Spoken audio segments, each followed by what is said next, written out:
Hi. Hi, guys. Okay, thanks. All right, thank you so much. Doing great. We have a question Oh, okay, here. great. Hi. But, yeah, Congratulations to both of you. thank you.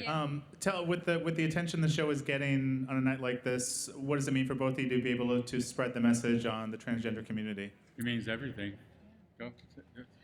Well, I think we've realized over the past few years that protagonism protects and projects privilege. So when you make trans people, queer people, gender nonconforming people, women, unlikable women, when you put these people at the center of the show, it allows people who are watching the show to start to feel like protagonists in their own lives. And when trans people see trans lives on television as the subjects instead of the objects, the world changes, including laws change. I think that's the most shocking thing is when people tell us that they think culture is changing laws and storytelling is changing culture, is changing laws. So we just feel privileged that we can go to work and feel like we're changing the world in a comedy. And I just hope that there are more opportunities for transgender talent, and that I would very much like to be the last cisgender male playing a female transgender role. I think we are there now, and I think the powers that be and the creators and the writers need to tell these stories and hire these people. Yeah, it would be one thing if trans people had been telling their own stories for hundreds of years, but they haven't even gotten a chance to tell their own stories. So when cis male producers, straight white producers are taking the narrative for trans people, for queer people, for people of color, rather than letting them tell their own stories, it's a real problem. It's time to hand out the keys to the kingdom, open the gates, and let more people into these roles of writer, director, producer, protagonist.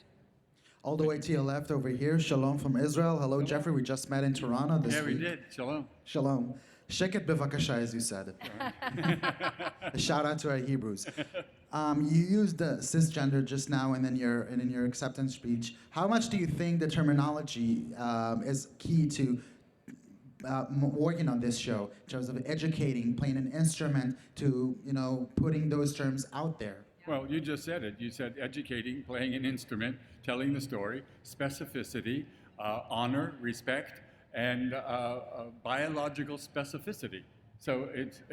I cavilled at the first, and I went, what is all this terminology?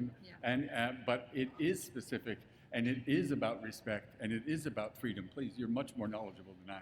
Yeah, I'm sure everybody here knows what the word cis means, but just in case you don't, it means the opposite of trans. People who identify with the gender they were assigned at birth are cis. People who don't identify with the gender they were assigned at birth are trans. And it's really important to name the fact that trans people are people too. Hi, I'm in the front row down here. Hi. Can you both talk a little bit about what your biggest challenges were with making the show this season? I'd like to say that this season, season 3, you mean September 23rd, that season? Season the one 1. we won for. Oh, the one. Season 2. Every day I walk on that set, I have this tap, tap, tap going on of do it right, do it right, do it right. And while I've gotten more used to that, I still shake a little bit because it's a big responsibility. And I know you've heard it over and over and over, but lives are at stake, and it's important. Yeah, I think for us, the depth of what we were doing just felt so amazing. Obviously, we're trying to do a comedy and a family comedy, but in season 2, we follow the Pfeffermans back to Germany, to Berlin, right before the Holocaust. And we try to tell a story about the Women's Music Festival, where there were people who were weighing in as to whether or not somebody was a woman or not. And we try to relate it to the story of the Holocaust when people were trying to weigh in whether or not somebody was a human being. And we feel like it's so incredibly timely, the notion of otherizing people as a way to gain political power. So Jews were otherized in Nazi Germany to gain political power for Hitler, and right now Donald Trump is doing the same thing. He's otherizing people. He calls women pigs if they don't look like beauty pageant contestants. He blames Muslims and Mexicans for our problems. He makes fun of disabled people. This is otherizing with a capital O. It has been used in our history before to start and win wars.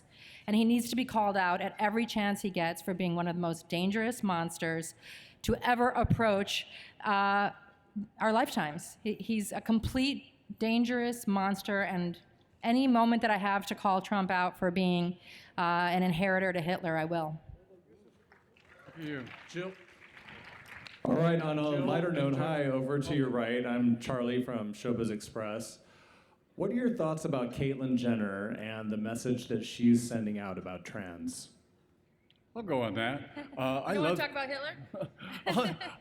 By the way, ditto, ditto, ditto on everything you said.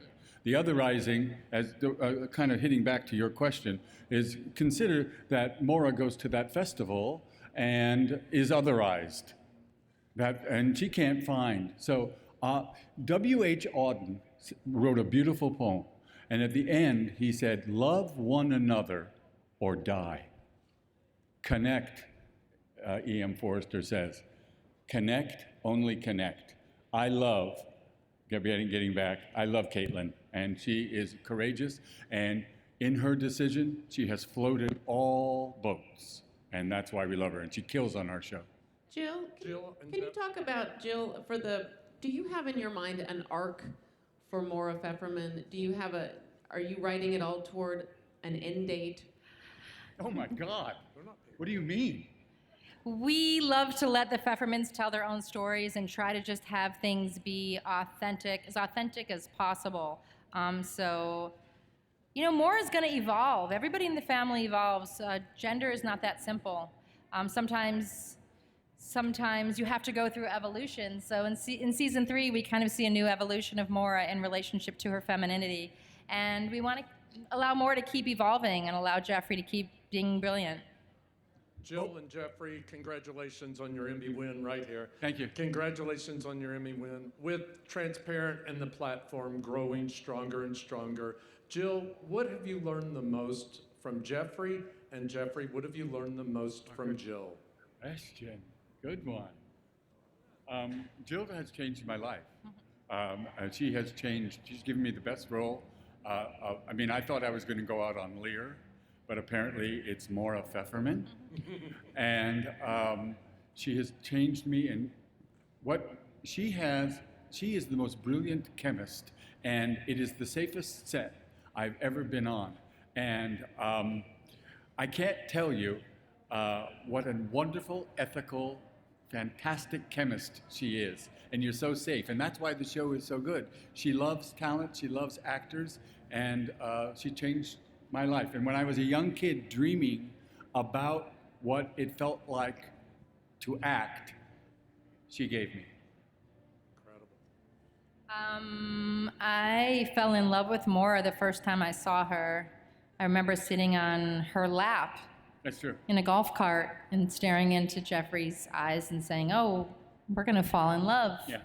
And we did. To be able to be in the feminine spirit of Maura, who is a beautiful, amazing, holy matriarch, is just a huge gift. And we try to bring a matriarchal energy to the set. We show up with a kind of spirit of allowing a feminine feeling of getting to work and saying, let's see what happens today. And the privilege of play and of creating and of not knowing the end game. Really just the word play, that is the word play in theater, is also the word play for children. We get to the set without knowing what the outcome is going to be. And that's actually a testament to Jeff Bezos, to Amazon, to Joe Lewis, and to Roy Price, who have really allowed us to reinvent television. It's true that it feels so much more like independent film and so much more like art making. Altman, Cassavetes, we're just in the loosest, wildest, funnest art making imaginable. And I learned that from all of us, you, Judith, Yeah. Gabby. Right. I remember a scene that we were doing, the Yom Kippur scene, and Judith was doing it and doing it beautifully. And here comes Jill, and Jill just whispered into Judith's ear, and Judith turned in this performance of grief that I still, it just amazes. So directing is when, if someone gets you, you're safe. And ours is the most incredible, safest set ever.